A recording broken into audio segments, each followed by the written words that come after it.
that are tasked to provide multiple benefits to the American people. These include clean water, clean air, wildlife habitat, open space, as well as robust recreation and timber economies that provide jobs and partner with federal land managers to improve forest health. Everyone agrees that we must increase the pace of restoration work to limit the impacts of catastrophic wildfires and to improve the long-term health of our forests. H.R. 2647 does contain some new thinking and potentially useful concepts that, if done right, could help the Forest Service achieve its long-term goal of healthy, sustainable forests. For example, the bill provides incentives for collaboration, which has been identified as a priority by witnesses from both sides of the aisle.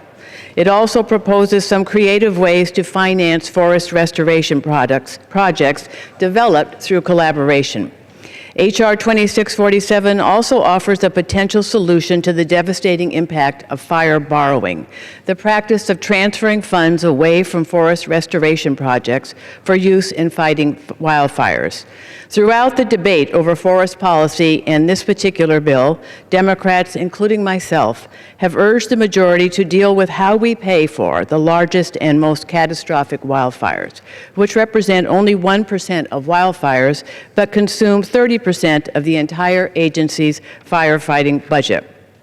I am glad that the majority acknowledges the urgent need to address the fact that over 50% of the Forest Service budget goes to fighting wildfires, squeezing out funds needed for all other critical Forest Service programs, most especially those that focused on forest health.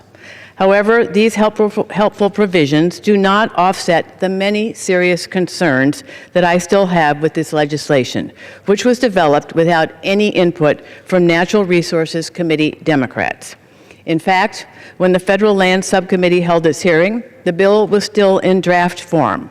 This process even left the Forest Service without the opportunity to provide adequate or meaningful testimony. Instead of working together on a bipartisan basis to improve the health of our national forests, about which we all care, this bill irresponsibly chips away at the environmental safeguards of the National Environmental Policy Act and places tremendous burdens on American citizens seeking to participate in the public review process of Forest Service projects.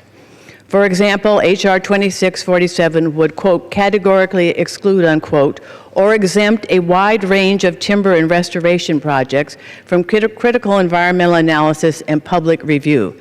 This means that thousands of acres of sensitive ecosystems would be much more vulnerable to degradation and damage. And the changes to the judicial review process raise serious constitutional concerns, eroding some of the bedrock principles of the American legal system that protect the basic rights of citizens to participate in the federal decision-making process and to hold their government accountable. If this legislation were to become law, a citizen challenging a federal decision would be required to post a bond equal to the government's costs, expenses, and attorney's fees.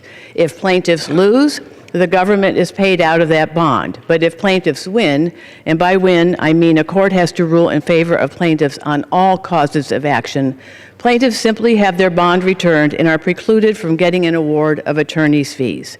As our colleagues on the Judiciary Committee can attest, this provision flies directly in the face of American legal precedent. Public lands, including our national forests, belong to all Americans. They are a public good. Bedrock environmental laws like the National Environmental Policy Act make sure that the public voice is heard and that critical habitats are protected, not only for species that rely on our national forests and grasslands, but also for American citizens who depend on these lands for their drinking water and economic livelihoods or simply to enjoy their treasured beauty. I urge my colleagues to vote no on this legislation, and I reserve the balance of my time. Gentlewoman from Massachusetts reserves a balance of her time. Gentleman from Utah is recognized. I'm reserving. Gentleman from Utah reserves. Gentlewoman from Massachusetts is recognized. I wish to yield 3 minutes to Representative DeFazio, my colleague from Oregon.